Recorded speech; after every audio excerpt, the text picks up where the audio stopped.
जय सिया राम दोस्तों। मेरे चैनल में आप लोगों का बहुत बहुत स्वागत है। सनातन संस्कृति से ओतप्रोत हमारे देश भारत में भगवान शिव के 12 प्रमुख ज्योतिर्लिंग हैं, जिसमें से एक उज्जैन के महाकाल भी है। महाकाल के दर्शन मात्र से ही बिगड़े काम बन जाते हैं। जो भी महाकाल के दर्शन करता है और श्रद्धा से महाकाल बाबा के सम्मुख अपना मस्तक झुकाता है, उसके सभी बिगड़े काम बन जाते हैं और अंतकाल में मोक्ष को प्राप्त होता है। पुराणों में श्री महाकाल के विभिन्न स्वरूपों का वर्णन किया जाता है। महाभारत में महाकवि कालिदास ने मेघदूत में उज्जैन के बाबा के मंदिर की अति प्रशंसा की है। उज्जैनी और अवंतिका नाम से भी यह नगरी प्राचीन काल में जानी जाती थी। स्कंद पुराण के अवंती खंड में अवंती प्रदेश का महात्म्य वर्णित है। उज्जैन के अंगारेश्वर मंदिर को मंगल ग्रह का जन्म स्थान माना जाता है और यहीं से कर्क रेखा भी गुजरती है। मध्य प्रदेश का उज्जैन एक प्राचीनतम शहर है जो शिप्रा नदी के किनारे स्थित है और शिवरात्रि, कुंभ और अर्ध कुंभ जैसे प्रमुख मेलों के लिए प्रसिद्ध है। प्राचीन काल में इस शहर को उज्जैनी के नाम से भी जाना जाता है। उज्जैनी का अर्थ होता है एक गौरवशाली विजेता। उज्जैन धार्मिक गतिविधियों का केंद्र है और मुख्य रूप से अपने प्रसिद्ध प्राचीन मंदिरों के लिए देश भर के पर्यटकों को आकर्षित करता है। महाराजा विक्रमादित्य के न्याय की नगरी उज्जैनी में भगवान महाकाल की असीम कृपा है। देश भर के 12 ज्योतिर्लिंगों में महाकालेश्वर ज्योतिर्लिंग का अपना एक अलग महत्व है। कहा जाता है कि जो महाकाल का भक्त है उसका काल भी कुछ नहीं बिगाड़ सकता।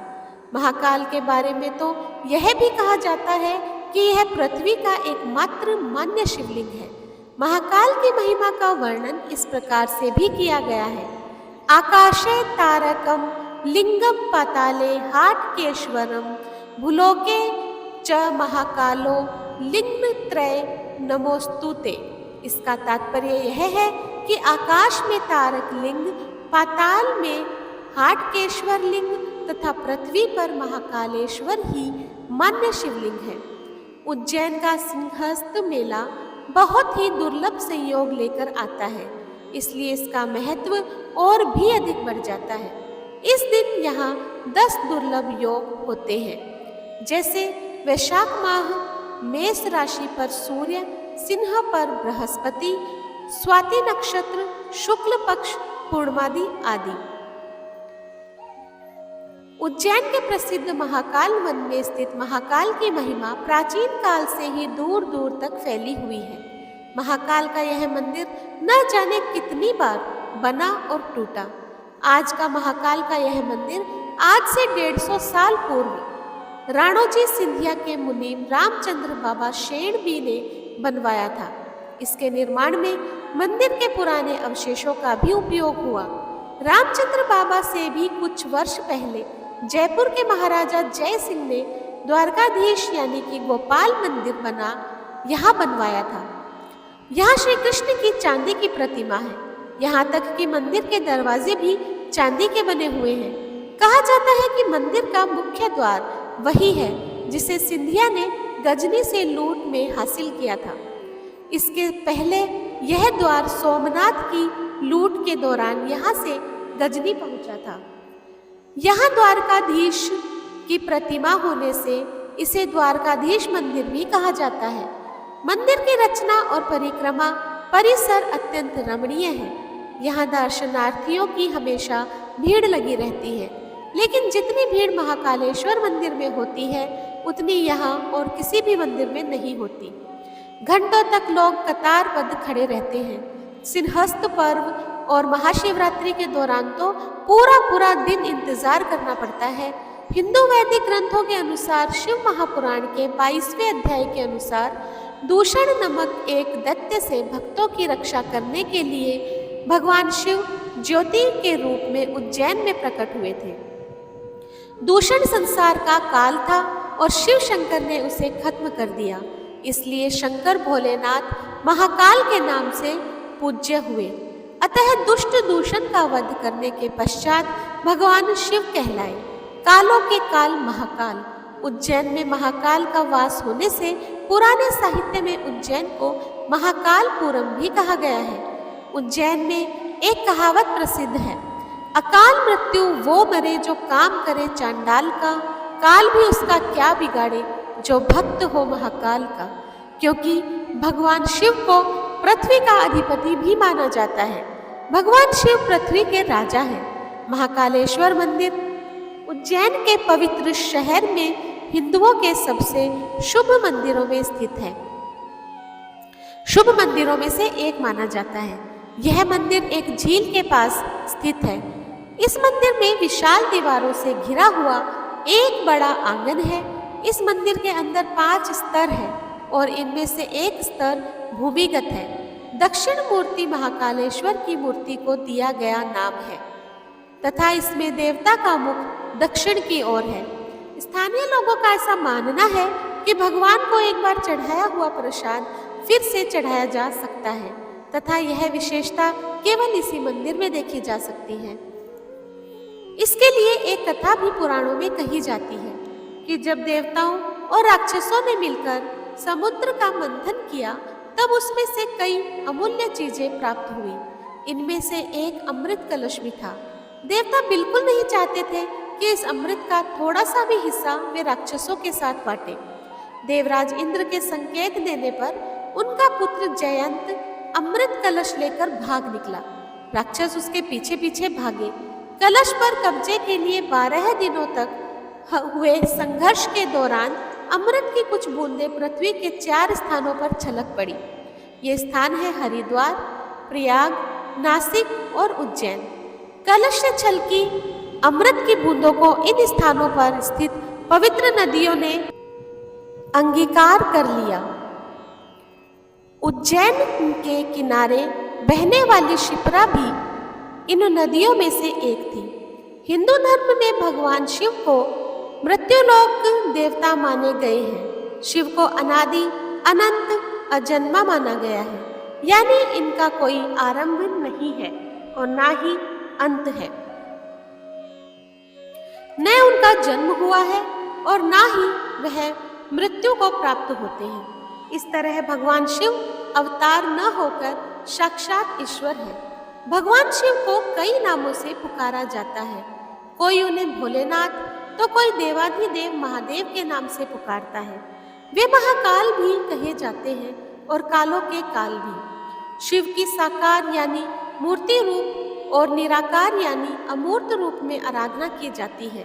शास्त्रों में भगवान शिव का चरित्र कल्याणकारी माना गया है। उनके दिव्य चरित्र और गुणों के कारण भगवान शिव अनेक रूप में पूजित है। दक्षिण मुखी ज्योतिर्लिंग है महाकाल का। दक्षिण दिशा का स्वामी भगवान यमराज है। दक्षिण मुखी ज्योतिर्लिंग के दर्शन मात्र से ही जीवन स्वर्ग तो बनता ही है, मृत्यु के उपरांत भी यमराज के दंड से मुक्ति मिलती है। महाकालेश्वर 12 ज्योतिर्लिंगों के दक्षिण मुखी होने के कारण प्रमुख स्थान रखता है। महाकालेश्वर मंदिर में अनेकों मंत्र, जप, जल अभिषेक एवं पूजा होती है। महाकालेश्वर में ही महामृत्युंजय जाप भी होता है। महाकालेश्वर मंदिर एक विशाल परिसर में स्थित है जहाँ कई देवी देवताओं के छोटे बड़े मंदिर हैं। मंदिर में प्रवेश करने के लिए मुख्य रूप से गर्भगृह तक की दूरी तय करनी पड़ती है। इस मार्ग में कई सारे पक्के चढ़ाव उतरने पड़ते हैं, परंतु चौड़ा मार्ग होने से यात्रियों को, दर्शनार्थियों को अधिक परेशानियां नहीं होती हैं। गर्भगृह में प्रवेश करने के लिए पक्की सीढ़ियां बनी हैं। मंदिर परिसर में एक प्राचीन कुंड है। वर्तमान में जो महाकालेश्वर ज्योतिर्लिंग है वह 3 खंडों में विभाजित है। निचले खंड में महाकालेश्वर, मध्य के खंड में ओंकारेश्वर तथा ऊपरी खंड में श्री नागचंडेश्वर मंदिर स्थित है। गर्भगृह में विराजित भगवान महाकालेश्वर का विशाल दक्षिण मुखी शिवलिंग है, ज्योतिष में जिसका विशेष महत्व है। इसी के साथ ही गर्भगृह में माता पार्वती, भगवान गणेश व कार्तिकेय की मोहक प्रतिमाएं हैं। गर्भगृह में नंदी दीप स्थापित है जो सदैव प्रज्वलित होता रहता है। गर्भगृह के सामने विशाल कक्ष में नंदी की प्रतिमा विराजित है। इस कक्ष में बैठकर हजारों श्रद्धालु शिव आराधना का पुण्य लाभ लेते हैं। यहाँ होती है चिता भस्म से पूजा। महाकालेश्वर का वर्तमान मंदिर 3 भागों में बटा है। सबसे नीचे तलघर में महाकालेश्वर, उसके ऊपर ओंकारेश्वर और सबसे ऊपर नागचंदेश्वर मंदिर है। नागचंदेश्वर मंदिर साल में सिर्फ एक ही बार खुलता है। नाग पंचमी के अवसर पर महाकालेश्वर की यह स्वयंभू मूर्ति विशाल और नागवेष्टिक है। शिवजी के समक्ष नंदीगण की प्रतिमा है। शिवजी की मूर्ति के गर्भगृह के द्वार का मुख दक्षिण की ओर है। तंत्र में दक्षिण मूर्ति की आराधना का विशेष महत्व है। पश्चिम की ओर गणेश और उत्तर की ओर पार्वती की मूर्ति है। शंकर जी का पूरा परिवार यही है। महाकालेश्वर की दिन में 3 बार पूजा, श्रृंगार तथा भोग आदि से अर्चना होती है। ब्रह्म मुहूर्त में 4 बजे महाकालेश्वर का पूजन चिता भस्म से किया जाता है। यह भस्म किसी मृतक की चिता से लाई जाती है। पूजन का यह कार्य स्वयं महंत करते हैं। इसके बाद पहली सरकारी पूजा सुबह 8 बजे होती है। फिर मध्याह्न और संध्या को पूजा की जाती है। प्रातः और संध्या वाली पूजा में कहीं ज्यादा भीड़ होती है।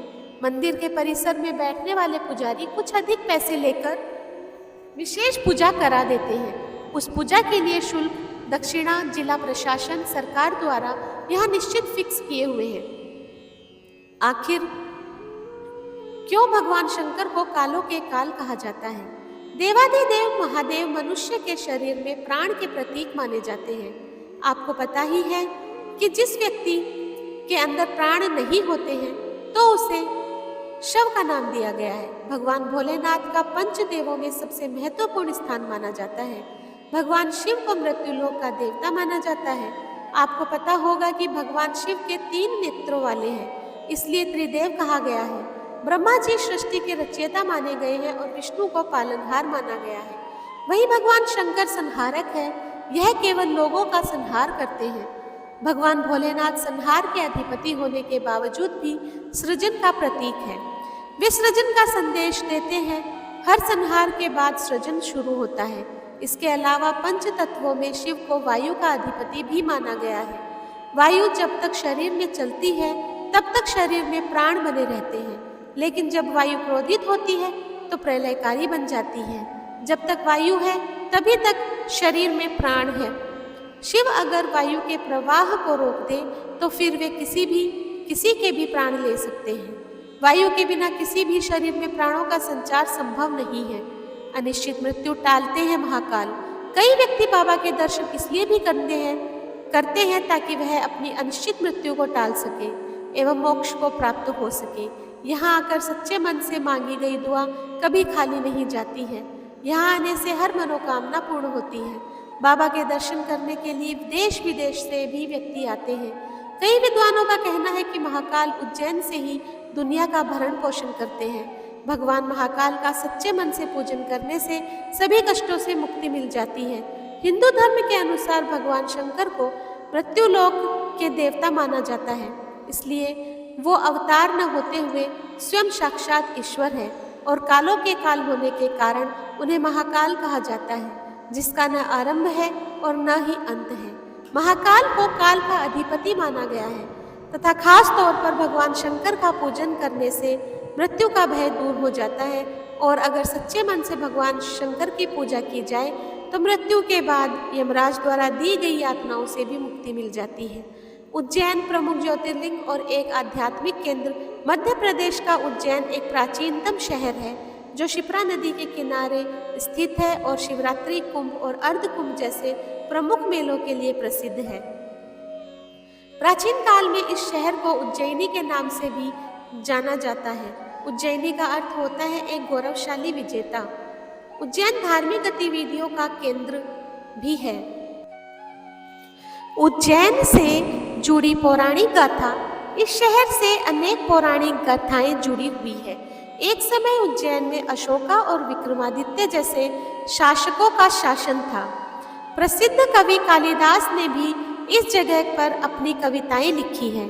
वेदों में भी उज्जैन का उल्लेख किया गया है और ऐसा माना जाता है कि स्कंद पुराण के 2 भाग इसी जगह पर लिखे गए थे। महाभारत में उज्जैन का उल्लेख अवंती राज्य की राजधानी के रूप में किया गया है। इस शहर को शिव की भूमि तथा हिंदुओं के 7 पवित्र शहरों में से एक माना जाता है। यह शहर अशोक, वाराह मिहिर और ब्रह्मगुप्त जैसी प्रसिद्ध हस्तियों से जुड़ा है। उज्जैन के प्रमुख मंदिर महाकालेश्वर मंदिर उज्जैन का सबसे प्रसिद्ध मंदिर है। भगवान शिव का यह मंदिर भारत में 12 ज्योतिर्लिंगों में से एक है। एक मंदिर 5 स्तरों में विभाजित है, जिनमें गणेश, ओमकारेश्वर, शिव पार्वती, कार्तिकेय और नंदी तथा शिव के बैल की मूर्तियों को शामिल किया गया है। इसके अलावा आने वाले पर्यटकों को चिंतामणि गणेश मंदिर, बड़े गणेश जी का मंदिर, हर सिद्धि मंदिर, विक्रम कीर्ति मंदिर, गोपाल मंदिर तथा नवग्रह मंदिर जैसे कुछ प्रमुख मंदिरों की भी यात्रा करनी चाहिए। इस उज्जैन की पहचान सिर्फ सिंहस्थ पर्व ही नहीं है, बल्कि अवंतिका, विशाला, अमरावती, सुवर्णश्रृंगा, कुशस्थली और कनकश्रृंगा ग्रंथों और इतिहास के पन्नों में चमकती यह प्राचीन नगरी वही है जहाँ राजा हरिश्चंद्र ने मोक्ष की सिद्धि की थी। यहाँ सप्त ऋषियों से ने मुक्ति प्राप्त की थी, जो भगवान कृष्ण की पाठशाला थी। जहाँ कालिदास ने अभिज्ञान शाकुंतलम और मेघदूत जैसे महाकाव्य रचे। विक्रमादित्य ने अपना न्याय क्षेत्र बनाया। बाण भट्ट, संदीपन, शंकराचार्य, वल्लभाचार्य जैसे संत विद्वानों ने साधना की और न जाने कितनी महान आत्माओं की यह कर्म और तपस्थली है।